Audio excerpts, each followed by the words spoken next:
Through an interesting irony of sorts, yesterday I was sitting for a bit at Dallas Theological Seminary, shot a quick video there, and today I am sitting doing some study at Austin Presbyterian Theological Seminary. Last stats I looked at, Dallas Seminary has full and part-time student enrollment totaling about 2,600. And Austin Presbyterian Theological has about 160 or 165. So all seems well with theology in conservative evangelical land, right?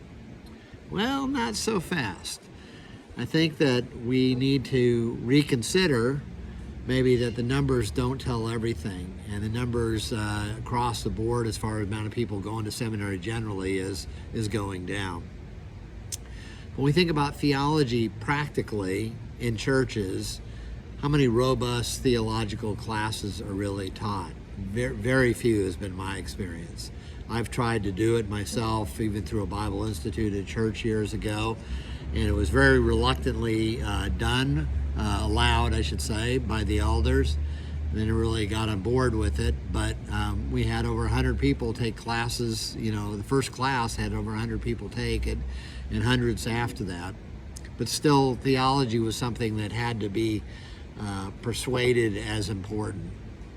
David Wells wrote in 1993, I believe, No Place for Truth, or Whatever Happened to Evangelical Theology. He writes very compellingly that we as so-called conservatives are maybe making the same mistake that so-called liberals have made at the turn of the century, about 100 years ago or more, and that is we're so desperately wanting credibility that our willingness to kind of water down the message is significant.